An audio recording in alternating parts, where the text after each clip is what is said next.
est, on est arrivé là. Ouf, enfin.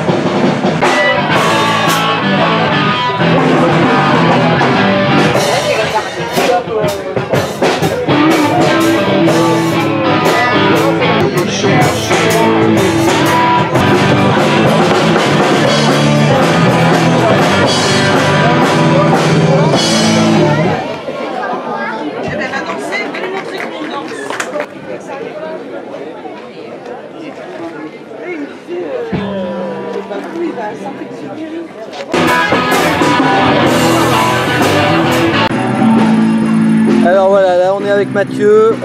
Bonjour Mathieu. Bonjour. Donc toi t'es artiste, c'est ça? Tu fais de la sculpture? Voilà, la sculpture sur bois, pierre et métaux. D'accord. Donc là t'as un stand et t'es parti pour essayer de vendre tes œuvres. Bah, il faut se montrer, c'est le principe, si on veut vendre des œuvres, c'est ça. Ouais. Et donc qu'est-ce qui t'a pris toi pour te lancer dans la création comme ça? Alors, ça fait longtemps que je produis différents types d'œuvres et puis j'ai fait pas mal d'expos. Et à un moment donné, je me suis donné le pari aussi d'essayer d'en vivre. Ouais. Donc là, t'es parti pour ça? Ouais, après je fais des petits à côté aussi parce que c'est pas toujours facile, les revenus sont irréguliers, quoi. Par exemple, je bosse dans un arboretum des fois, donc je fais du débroussaillage. À côté, j'ai une vie chargée, je m'occupe de mes enfants, une ado, un bébé. Je m'occupe du potager, je pêche, je ramène du poisson. Voilà. Ouais. J'ai un boulot de chasseur, cueilleur, pêcheur à plein temps aussi. D'accord. Ok. Donc qu'est-ce que t'en penses pour l'instant? Ben, pour l'instant, c'est quand même très calme. C'est-à-dire que j'ai pas non plus fait 3 heures de route, j'ai fait 1h30 pour venir, mais j'ai trouvé qu'il y avait la fréquentation était pratiquement nulle aujourd'hui. Ouais. Enfin, c'est-à-dire qu'il y avait très peu de personnes. On espère que demain ce sera mieux et puis moi ce que je vends c'est sur un coup de cœur, donc on n'est jamais à l'abri du coup de cœur. Ouais. Donc du coup de ce genre de manifestation là, tu t'en fais souvent ou tu as comment tu te débrouilles pour trouver des expos? Non, je fais pas trop les marchés en fait, je fais plutôt des expos dans soit les galeries, soit des lieux alternatifs dédicacés à l'art. Ouais. Parce que les marchés, en fait, il n'y a pas forcément la bonne clientèle. Mais bon, c'est bien d'en faire de temps en temps dans sa région pour quand même que les gens aient entendu parler. Voilà. Donc du coup, tu bouges, tu sors de la région régulièrement? Ah oui, j'ai pas peur d'aller jusqu'à Évian, en Haute-Savoie, à Paris, à Genève, où il faut. D'accord.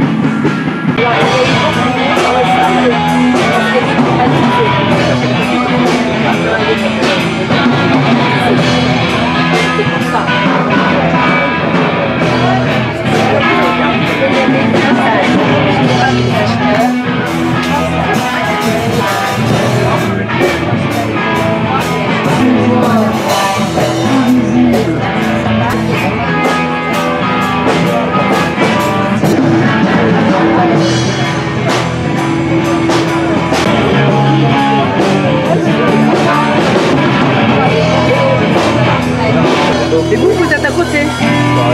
Derrière là-bas.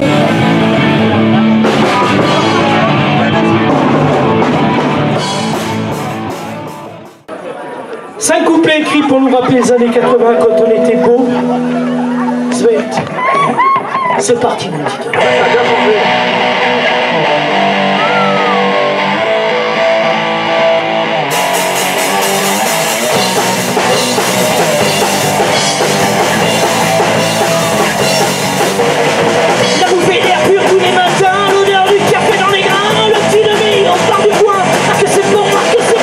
Que c'est bon.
Le coucou, ouais, ça c'est des nichoirs.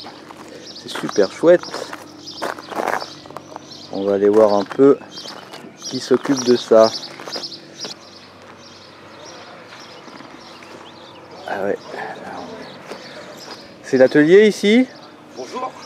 Bonjour. C'est ça.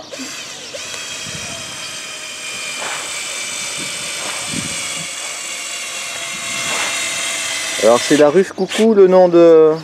Non, ça c'est l'entreprise, on va dire. Ouais. Et la ruche, c'est surtout une ruche tronc. Quoi. Ça c'est la ruche tronc. Voilà, c'est surtout une ruche tronc. En fait, ça va dans la démarche des différents modèles de ruches qu'on propose, principalement donc des ruches naturelles avec des habitats que l'abeille connaît et une approche de l'apiculture un petit peu différente de l'apiculture productiviste et de l'apiculture intensive. Revenir à des choses peut-être plus terre à terre, permettre à tout à chacun d'avoir 1, 2, 3 ruches, tendre vers l'autonomie familiale, avoir de la pollinisation, préserver la biodiversité, 2, 3 ruches. Il n'y a pas une interférence trop importante par rapport à l'écosystème comparativement à des gros ruchers qui se déplacent et qui transhument. Donc t'es apiculteur Absolument pas. Non, tu fais juste des ruches. Je fabrique des ruches, j'ai un rucher pour montrer que ces ruches, que le fonctionnement de ces ruches, pour montrer aux gens qu'il n'y a pas forcément nécessité d'avoir une formation dans un rucher école pour avoir des abeilles et de la pollinisation chez soi. Qu'en fait les abeilles qu'on va mettre dans une ruche tronc, elles sont exactement comme dans le châtaignier qu'on a juste derrière nous. Dans le châtaignier qui est derrière nous, on ne va pas aller regarder l'état des cires, on ne va pas aller regarder s'il faut traiter, on ne va rien faire à l'intérieur. On va vraiment laisser les abeilles avoir une vie d'abeille. Et l'idée c'est de faire la même chose avec nos ruches. Ok. Et donc en fait là le fait qu'elles soient noircies comme ça, c'est que tu les passes à la flamme ou... En fait on les brûle, donc c'est une méthode traditionnelle japonaise qu'on a trouvée. Ça s'appelle la méthode Suzuki-ban. Nous c'est un ami qui nous a présenté ça, on a regardé, on trouve des vidéos sur YouTube et tout. Et ça a deux intérêts pour nous. Le premier c'est qu'en fait comme on perce les ruches avec des tronçonneuses, il y a des traces d'hydrocarbures et tout, donc le brûlage à l'intérieur ça permet de nettoyer l'intérieur de la ruche, d'assainir l'intérieur de la ruche. Et le fait de les brunir à l'extérieur, donc la méthode Suzuki-ban c'est une méthode qui est à la base utilisée pour la protection des bardages. On a des traces de bardages qui ont plus d'un siècle sans aucun traitement complémentaire au brûlage qui a été effectué au départ dessus. Donc ça permet une bonne préservation des ruches, et outre le fait que déjà on a une grosse épaisseur de bois, donc ça va aider les abeilles à hiverner plus facilement, puisqu'en fait on aura une isolation qui sera beaucoup plus importante. Le fait de les brunir, ça permet également d'emmagasiner de la chaleur aux périodes hivernales, quand il y a des coups de soleil comme aujourd'hui. Donc du coup tu fais des nichoirs aussi Alors en fait on fait des nichoirs qui sont extraits de la ruche tronc. Puisqu'en fait quand on part du billon comme celui sur lequel je suis en train de travailler, sur un tronc tu sors plusieurs pièces. Déjà le tronc en lui-même déjà il est revalorisé, puisque ça c'est des troncs qu'on achète aux exploitants forestiers. C'est des troncs qui sont pas sciables parce qu'il y a les souches, parce qu'il y a de la roulure ou des choses comme ça. Donc c'est des bois qui sont destinés à la base à la trituration. Donc en fait nous on récupère on ne les donne pas, on achète ces morceaux de bois auprès des exploitants forestiers. On récupère ces morceaux de bois autour du volume de la ruche qu'on va sortir. On va faire une jardinière, on va dire éphémère, parce que la durée de vie ça va être 2-3 ans, suivant ce qu'on va mettre à l'intérieur. À l'intérieur du volume de la ruche, on va sortir un petit volume comme celui qui est là. Ça c'est l'intérieur du volume qui est ici, qui a été renettoyé, qu'on a également. Je peux t'enlever les choses qui sont dessus si tu veux. Donc en fait, bon, évidemment, on l'a lissé, mais autrement, celui-là, il vient exactement de l'intérieur ici. Donc on le reperce lui également, et en fait, ça va nous permettre d'obtenir les petits nichoirs qui sont là. On va recouvrir après avec des chutes, que ce soit du chêne, du châtaignier, ce qu'on va trouver. Et à l'intérieur du nichoir, Encore un, c'est les poupées russes. à l'intérieur du nichoir, suivant la qualité du bois, comme par exemple sur celui-ci, je l'ai jeté le morceau parce qu'il était vraiment pourri. Mais à l'intérieur, on va venir ressortir un petit maillet et ça va nous permettre de nous amuser avec le bras plané, les choses comme ça, pour faire le petit manche cordé qui va avec. Voilà. Donc en fait, on valorise intégralement notre bio. Ah bah là, ouais, carrément. On va même jusqu'à récupérer la sciure qui est là, puisqu'en fait la sciure elle va nous servir deux fois. Une partie va nous servir pour faire le brûlage quand on va brûler. On va la laisser sécher. Et puis une deuxième partie, bon là je ne l'ai pas préparé, mais en fait comme sur celle-ci, les socles qu'on met sur les ruches rentrent de 5 cm à l'intérieur de la ruche pour assurer la stabilité de la ruche. Et donc c'est pas, on n'est pas la NASA non plus, on ne travaille pas au millimètre. Donc en fait il y a les petits interstices qui vont rester et tout ça. Et bien tout ça nous on va venir le colmater avec la sciure. Et ensuite les abeilles vont faire leur travail, elles vont propolisser, elles vont faire ce qu'elles vont faire à l'intérieur. Voilà. Excellent.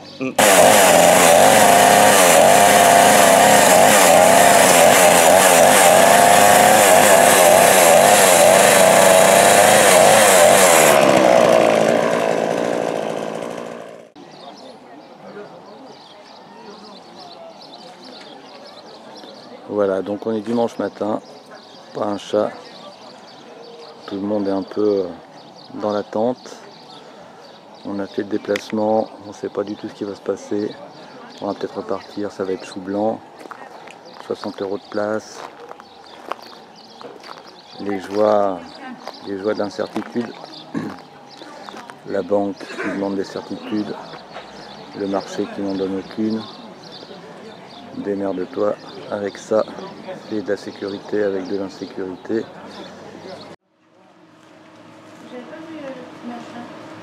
Mais t'en veux un? Tu veux en mettre un sur ton stand? Je t'en donnais deux. Regardez ça comme c'est chouette. C'est excellent. Il me reste le capsule, c'est dans ma petite. Donc, elle a tout distribué, maintenant c'est dans les ateliers. Elle n'a pas dans ton atelier? Le petit chemin qui sent la noisette. Ce petit chemin qui n'a ni queue ni tête.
Alors là on est avec Bénédicte Van Paris du coup, donc toi tu fais de la poterie. Oui. Hein, ça fait longtemps que tu en fais ou? Ben, ça fait 8 ans que je suis à mon compte. D'accord. Voilà, je travaille la porcelaine. Aussi? Voilà, tout ça c'est de la porcelaine, émaillée de façon colorée. Mais la porcelaine rend vraiment la lumière des couleurs. D'accord. Donc c'est pour ça que j'aime travailler les jeux des couleurs que je crée moi-même. Et puis essayer de faire jouer les couleurs les unes avec les autres. D'accord. Et là du coup pour cette expo, tu viens d'où? Je viens de Saint-Médard-d'Exideuil, c'est au nord de la Dordogne. Donc j'ai vu que tu as choisi des couleurs bien particulières, du coup c'est des couleurs qui t'enchantent. Oui, ça m'enchante de jouer parce que c'est des couleurs avec lesquelles qu'on peut mélanger, qu'on peut superposer, etc. On peut faire travailler ensemble. Et puis c'est des couleurs aussi qui peuvent être un peu sur tous les supports de nappe au niveau des couleurs. Donc j'essaye de mêler la beauté et puis pratique des choses au niveau des formes, au niveau des couleurs. Mmh. Et j'ai vu justement qu'il y a des impressions un peu végétales. Alors c'est de la dentelle. C'est de la dentelle. Alors je travaille avec la dentelle et je travaille aussi avec les feuilles. J'en ai pas là, etc. Mais avec les feuilles ou les fleurs que j'imprègne dans la terre. D'accord. Et après ça, quand elles sont posées, tu les retires? Je les retire. Alors les feuilles et les fleurs, généralement, elles ne se retirent pas très bien. Mais à la cuisson, ça s'en va. Ça s'en va, d'accord, en brûlant. Et pour que les gens se rendent compte un peu pour une pièce comme un saladier, comme ça par exemple, ça demande un temps d'ouvrage Ça se travaille en plusieurs fois. Ouais. La première étape est la plus longue. Il faut compter une vingtaine de minutes, 20-25 minutes. Après, il y a une deuxième étape qui est la finition au cru. Donc vérifier toutes les... Donc ça, il faut compter 10 minutes. Et puis après, on la cuit. Il y a l'émaillage, il faut aussi compter une dizaine de minutes pour faire l'émaillage de cette façon-là où je varie les couleurs au milieu dedans. Parce que quand tu fais des saladiers, tu en fais plusieurs en même temps? Alors ça dépend si c'est des saladiers tournés. Ouais. Tout ce qui est forme ronde, identique, c'est tourné sur un tour. Donc là, j'en fais plusieurs d'affilée. Le processus est un peu différent. On tourne la pièce et puis il y a une deuxième étape qui est de la tourner dans l'autre sens, de faire le cul, comme on dit. Donc faire le fond du bol. Ici, de faire les finitions. On le fait sécher. Après, on repasse un léger coup ici au-dessus pour finir joliment et doucement le haut. Et puis on le fait cuire. Tous les autres saladiers qui sont avec les bords un peu dentelés, c'est des saladiers qui sont faits entièrement à la main, comme celui-là par exemple. Donc plus de temps. Donc plus de temps, et puis je ne les fais pas toujours tous à les uns à la suite de l'autre. Ça n'a pas une nécessité, parce qu'il n'y a pas de matériel, c'est entièrement à la main. Donc voilà. Et en termes de temps de cuisson? Alors la cuisson, elle dure 10 heures pour la première cuisson et 12 à 14 heures pour la seconde cuisson. Ça dépend de l'émail. Pour l'émaillage, j'ai deux courbes de cuisson différentes. Une plus longue pour certains émaux qui donnent des beaux jeux de couleurs et une moins longue pour d'autres émaux qui ne nécessitent pas cette longueur de cuisson. Donc tu accueilles en fait les gens à ton atelier? Oui, j'accueille les gens à mon atelier. Ils peuvent visiter, ils peuvent acheter, ils peuvent suivre des cours, soit épisodiques, soit réguliers. Je donne des cours tous les mercredis et les jeudis. D'accord. Après-midi. Ça toute l'année ou... Toute l'année. Toute l'année, d'accord. Voilà. Ok, donc tu me rappelles ton adresse? Alors mon adresse c'est Saint-Médard-d'Exideuil, c'est le lieu dit Touraine. Touraine, ok. Voilà. Donc si vous êtes dans le coin et que vous avez envie de vous initier à la poterie et voir plus, n'hésitez pas à vous rendre à l'atelier de Bénédicte. Voilà, merci beaucoup. 11h03.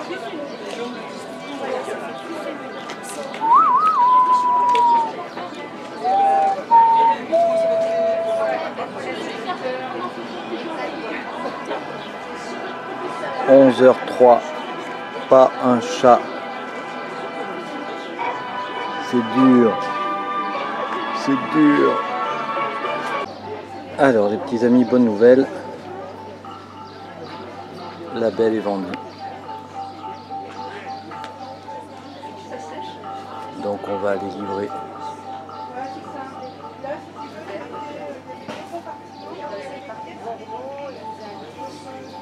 La belle. Et donc, je suis content parce qu'elle va partir en Espagne et elle ira dans un cabinet de soins. Voilà, je pense qu'elle a rencontré la bonne personne et ça fait bien plaisir. Surtout qu'elle a senti. Elle a senti le truc et voilà, c'est assez rare.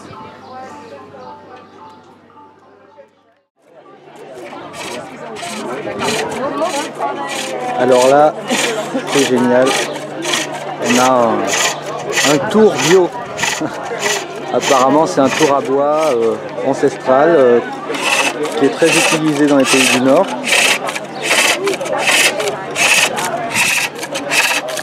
Avec des fers très simples. Une action mécanique.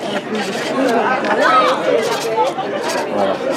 Juste par la tension d'une courroie reliée à l'élastique. En fait,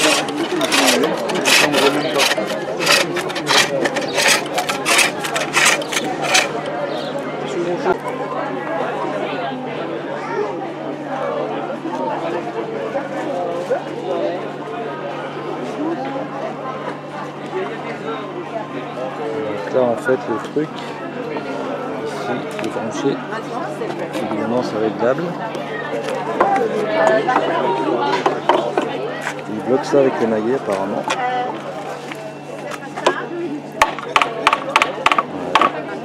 Monter en force en fait. Boum. Clac. Et roule ma poule.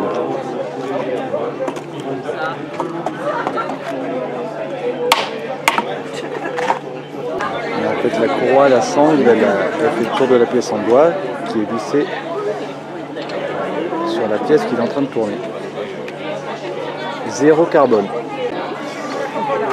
Là on a le genre de pré-travail que ça fait quoi, voilà. C'est sympa. Nickel.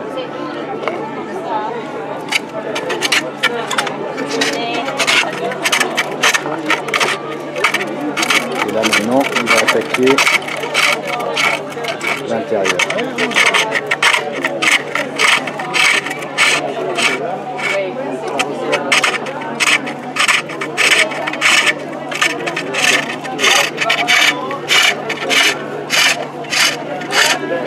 C'est pas génial ça?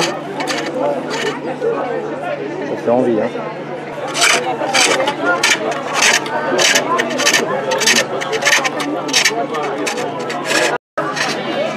Superbe petits oiseaux en bois.